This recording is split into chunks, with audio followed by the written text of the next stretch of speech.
ಚನ್ನಪಟ್ಟಣಕ್ಕಾಗಿ ಮೈತ್ರಿಯಲ್ಲಿ ಶುರುವಾಯಿತು ಮಹಾಯುದ್ಧ. ಹಳೆ ವೈರಿಗಳ ಮಧ್ಯೆ ಶುರುವಾಯಿತು ಹೊಸದೊಂದು ಕಾಳಗ. ಬೈ ಎಲೆಕ್ಷನ್ ಬಡಿದಾಟದ ಮುನ್ನವೇ ಅಭ್ಯರ್ಥಿ ಆಯ್ಕೆ ಬ್ಯಾಟಲ್. ರಾಮನಗರ ರಣಜಿದ್ದಿನ ಅಖಾಡದಲ್ಲಿ ನಾನಾ ನೀನಾ ಫೈಟ್. ಬದ್ಧ ವೈರಿಗಳ ಕಾದಾಟ, ಒಳಗೆ ಮುಸುಕಿನ ಗುದ್ದಾಟ.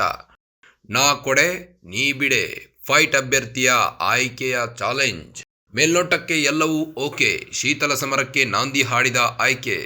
ಚನ್ನಪಟ್ಟಣ ಬಿಟ್ಟು ಕೊಡಲು ಕುಮಾರಸ್ವಾಮಿ ಆಗಲ್ಲ ಅಂತಿದ್ದಾರೆ. ಬಿಟ್ಟು ಕೊಡದಿದ್ದರೆ ನಾನು ಸುಮ್ಮನಿರಲ್ಲ ಅಂತಿದ್ದಾರೆ ಯೋಗೀಶ್ವರ್. ನಾನೇ ಅಭ್ಯರ್ಥಿ, ಘೋಷಣೆಯಷ್ಟೇ ಬಾಕಿ ಎಂದ ಬಿಜೆಪಿ ಸೈನಿಕ. ಇಲ್ಲ ಹಾಗೇನಿಲ್ಲ ಅಂತ ತೇಪೆ ಹಚ್ಚಿದ ಕುಮಾರಸ್ವಾಮಿ. ಬಹಿರಂಗವಾಗಿಯೇ ಕಿತ್ತಾಟ, ಒಳಗೆ ಬೆಂಕಿ ಬಿರುಗಾಳಿ. ಎಚ್ಡಿಕೆ ಸಿಪಿವೈ ಇಬ್ಬರಿಗೂ ಚನ್ನಪಟ್ಟಣವೇ ಅಸ್ತಿತ್ವ ಪ್ರಶ್ನೆ. ಯಾರೇ ಚನ್ನಪಟ್ಟಣ ಬಿಟ್ಟುಕೊಟ್ಟರೂ ರಾಜಕೀಯವಾಗಿ ಹಿನ್ನಡೆ. ಹೀಗಾಗಿ ತೆರೆಮರೆಯಲ್ಲಿ ಚನ್ನಪಟ್ಟಣಕ್ಕಾಗಿ ಯುದ್ಧವೇ ನಡೆಯುತ್ತಿದೆ. ಚನ್ನಪಟ್ಟಣಕ್ಕಾಗಿ ಮೈತ್ರಿಯಲ್ಲಿ ಶುರುವಾಗಿದೆ ಮಹಾಯುದ್ಧ. ಹಳೆ ವೈರಿಗಳ ಮಧ್ಯೆ ಶುರುವಾಗಿದೆ ಹೊಸದೊಂದು ಕಾಳಗ. ಬೈ ಎಲೆಕ್ಷನ್ ಬಡದಾಟದ ಮುನ್ನವೇ ಅಭ್ಯರ್ಥಿ ಆಯ್ಕೆ ಬ್ಯಾಟಲ್. ರಾಮನಗರ ರಣಜಿದ್ದಿನ ಅಖಾಡದಲ್ಲಿ ನಾನಾ ನೀನಾ ಫೈಟ್ ಶುರುವಾಗಿದೆ. ಬದ್ಧ ವೈರಿಗಳ ಕಾದಾಟ, ಒಳಗೆ ಮುಸುಕಿನ ಗುದ್ದಾಟ ಶುರುವಾಗಿದೆ. ನಾ ಕೊಡೆ ನೀ ಬಿಡೆ ಅಂತಿದ್ದಾರೆ.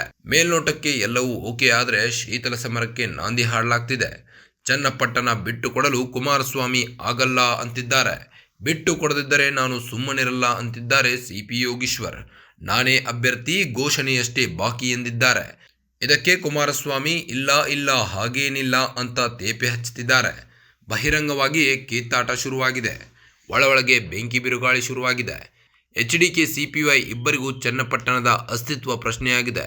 ಯಾರೇ ಚನ್ನಪಟ್ಟಣ ಬಿಟ್ಟು ಕೊಟ್ಟರೂ ರಾಜಕೀಯವಾಗಿ ಹಿನ್ನಡೆಯಾಗಲಿದೆ. ಹೀಗಾಗಿ ತೆರೆಮರೆಯಲ್ಲಿ ಚನ್ನಪಟ್ಟಣಕ್ಕಾಗಿ ಯುದ್ಧವೇ ನಡೆಯುತ್ತಿದೆ.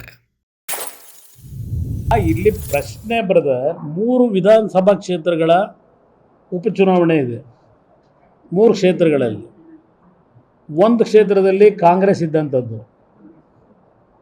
ರಾಜೀನಾಮೆ ಕೊಟ್ಟಿರ್ತಕ್ಕಂಥದ್ದು. ಇನ್ನೊಂದು ಕ್ಷೇತ್ರದಲ್ಲಿ BJPಯ ಶಾಸಕರಿದ್ದಂಥದ್ದು. ಚನ್ನಪಟ್ಟಣದಲ್ಲಿ JDSನ ಶಾಸಕರು ಇರ್ತಕ್ಕಂಥದ್ದು. ಈ 3 ಕ್ಷೇತ್ರದಲ್ಲಿ ರಾಜೀನಾಮೆ MP ಗಳಾಗಿರೋದ್ರಿಂದ ರಾಜೀನಾಮೆ ಕೊಟ್ಟಿದ್ದೇವೆ. ಇಲ್ಲಿ ಪ್ರಶ್ನೆ,